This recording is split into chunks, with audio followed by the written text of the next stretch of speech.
As a reminder, make sure you set this video to the highest quality supported to have the best reading and viewing experience. Enjoy the video. Hey everyone, it's King Raviel, And Scarlet. and welcome to the Two Yetis Quest Guide series. This week we'll be taking a look at the Hermit God. The Hermit God can be found outside the Godlands on his pawn set piece. He has 55,000 HP, 35 defense, and is immune to stasis. The Hermit God can only drop 4 items, which are all decent drops. However, it seems getting a Vit or Dex is incredibly rare in decent sized groups. And that brings us to the Hermit God boss fight. You can see right away that the Hermit God is surrounded by several tentacles rotating his pond.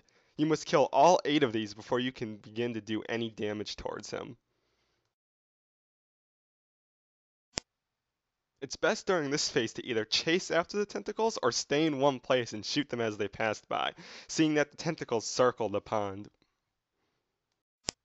This doesn't pose much of a threat, but having a few extra people can definitely expedite the process of this phase. You will want to hug the center if you're on a short-range character for his vulnerable stage coming up next.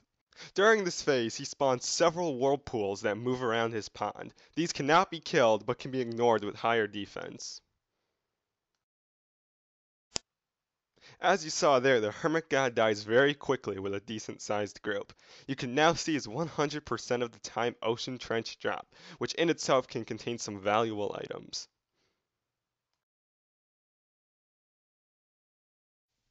Continuing on with the fight, you can see us pointing out the Hermit's minions. These always flood the fight and will paralyze you constantly while you're killing the Hermit God.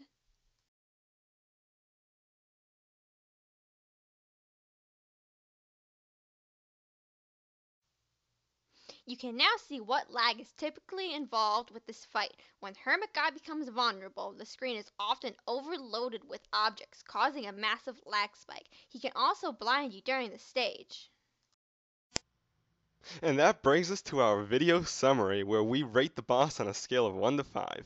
We give them all 2s across the board in difficulty, loot rating, and in our personal opinion. That's going to do it for this episode. If you want to keep up to date with our upcoming guides and other releases, you can click subscribe. If you want to see the playlist with all of our Quest Boss guides, you can click the playlist. Note the playlist is still being constructed. Thanks for watching and we will see you next time.